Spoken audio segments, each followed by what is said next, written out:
and also National Weather Service here in New Orleans over the past several days. And we have very concerned with the Hurricane Ida. It's still, we expected to get the impacts starting tomorrow afternoon around 2 o'clock to be receiving the tropical storm force winds off the mouth of the Mississippi River. And from then, everything's going to deteriorate throughout the night into Monday.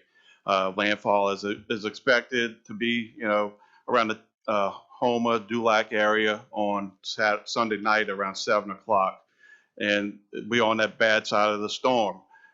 As stated, the storm surge will be 10 to 15 feet on the from that side to the west bank of Plaquemines Parish, and then 7 to 11 on our east bank side.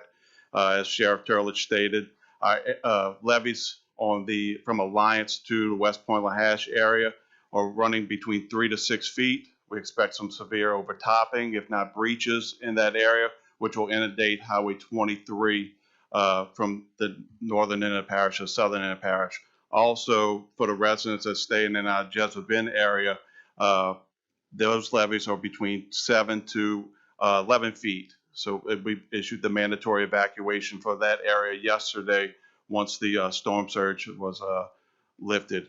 National Hurricane Center stated that there will be some wobbles in the forecast and the track and everything, but they're very confident in this track heading up that way. We haven't seen a storm like this for Plaquemines Parish probably since Katrina, a Category 4 storm approaching this area. So we urge all residents, please go ahead. If you still have some time, evacuate.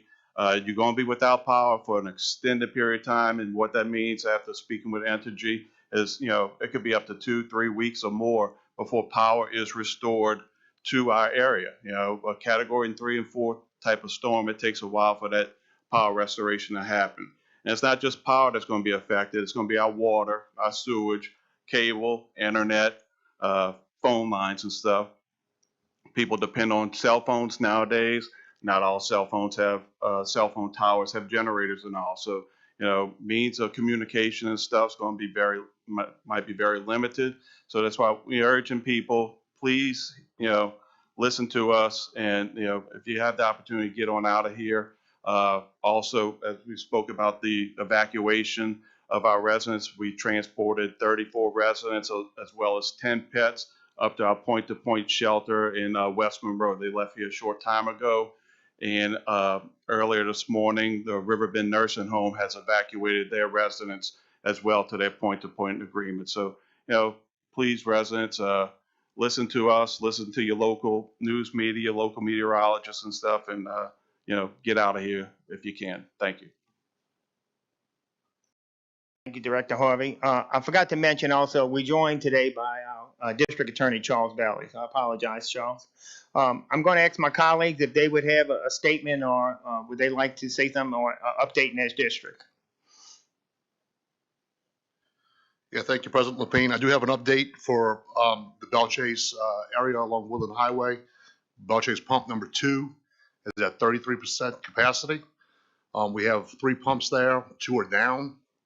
It is unfortunate, however, we do have redundancy pumps at Belchase number 1, which is just down the canal in Barrier, which has 4 pumps that are fully operational. So that is reassuring. However, I now do anticipate street flooding, specifically in the Fort St. Leon neighborhood, as well as the Springwood neighborhood. Fort St. Leon pump station at Mildred is operational and is being run by Jefferson Parish. As Patrick said, we really do anticipate, and this is the big thing for the Belchase area, is power outage. And it's going to take a few weeks possibly to have that restored. So if you have an opportunity, this is your last chance to evacuate. If not, you have to be prepared to allow the sheriff's office and the fire department and first responders to respond to the folks who are going to be in dire need in the lower end and east bank of this parish. So please do not take up their time when you have the ability to evacuate if you can. With that said, I'll be on my phone, or you can contact me on social media, other ways, and I'll respond. Thank you. Yes, I'd just like to thank Sheriff Turlidge and President Lapine for all their hard work and collaboration together, doing a great job.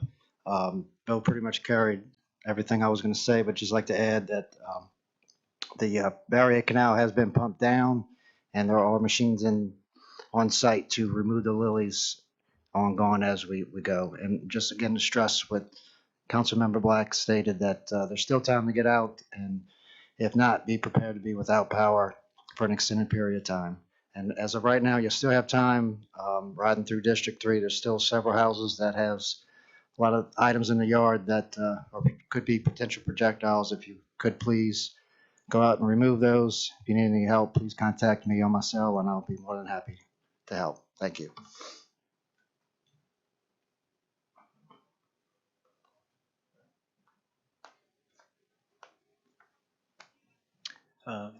President Lapine and the sheriff and of course Director Harvey have touched on all the pertinent issues that concern all of us. Right now, as they stated, you're in a situation where go over your checklist again if you're staying, get ready to lose power. If you're leaving, leave now. There are a few stores I think that are still open, and we put our faith in the levee system and the great professionals that we have spread about this parish. We have Louisiana Air National Guard in certain locations. We have state troopers, and of course our great local police force. And I'm sure that President Lapine joins me and the rest of the leaders here in praying for a favorable outcome. Thanks.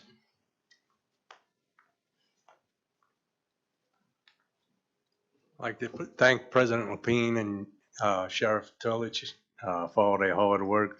Patrick too.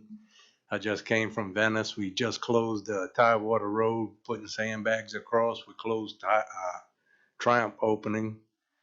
Been trying to tell the people to, now is the time to get out, because once the road floods, and like they said, they're going to wait 2-3 weeks for electricity up here. It might be longer down the road. All the stores are closed, so you won't have nowhere to go get anything. No gasoline if you had a generator. So just to be on the safe side, I'd leave now if you have the opportunity to. Thank you.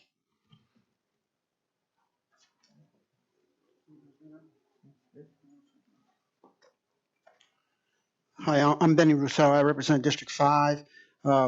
Without repeating most of the comments that you've already heard, my concern is the Jesuit Bend area, more specifically, because of the Barataria Basin and the storm surge that will be coming up the basin. We've raised that levee significantly over the last few years, but having been there for previous storms and seen how close it came to overtopping that levee, I would caution the residents there that have not made the decision to leave to heed the president's request for the mandatory evacuation and to move out, because it's going to be a very close call in the Jesuit Bend area. Thank you. Again, I want to thank my colleagues for joining me today. And if you could see that there's one simple message, and that is get out or seek higher ground. Also, the message is you will be without power. You will be uncomfortable. It may be a while before power is restored. So we want the residents to know that. Zeta hit us last year. We were out of power for a week to 10 days. The difference between that, it was October, almost November. It was a little bit cooler. Right now, we're in August and September. It's going to be hot, folks, and it's going to be uncomfortable for many days, weeks. So we want you to understand that concept. So if there is able time to get out, we really, really prefer that you move to higher ground. It is very important. The sheriff touched on a lot of things. The road is our biggest hurdle. And Highway 23 by Myrtle Grove, if that water comes in and it stalls or slows down, that's our biggest nightmare, that water's not able to recede. On the east bank of our parish, on Highway 39, if that water comes in where there's no back levee between the White Ditch and the Phoenix area, it's the same scenario. That water cannot recede until that storm has moved forward. So those have made some very challenging times and tough calls for us. So we want to make sure that our residents know to get out while you can. The ferry service will be suspended tomorrow because of high winds. We can't run the ferry. So our east bank is kind of sectioned off. The gate is closed.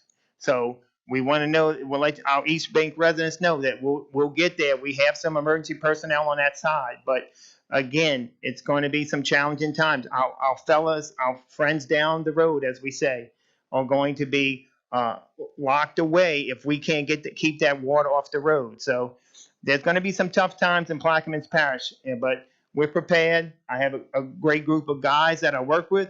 I have a great staff that I work with, and I have a phenomenal workforce who's been busting their tails off since we got kicking off, I think, Wednesday or Thursday. So, and this will continue. Then we'll go in recovery mode after Monday. So, with that, guys, I'll ask if you have any questions. I'll be glad to answer any questions. Can you tell us a little bit about the evacuation, or maybe the sheriff, of the inmates at the jail? I guess I'll refer that to the sheriff of the jail. Yeah, we've been making plans with the Department of Corrections too. They in multiple facilities. We had just over 600 inmates. The last buses, I think, had just been moved. So I think there was 30 left this evening, and they were well on their way already. So I think we have them all moved, and we don't have no one at the detention center. So what that leaves us is the fire department, EMS, and my deputies will use that facility for high ground on the East Bank. Question, do you have any kind of estimate of how many people have not evacuated on the East Bank and lower West Bank? Well, we were very encouraged on the West Bank of seeing a steady line of traffic starting yesterday. We called the mandatory evacuation yesterday at 3 p.m. We extended it to 6 p.m. or extended the location at 6 p.m. We were able to see a great deal of traffic coming out. I don't know the number on the East Bank. I think there was a good bit of residents that did heed our warning.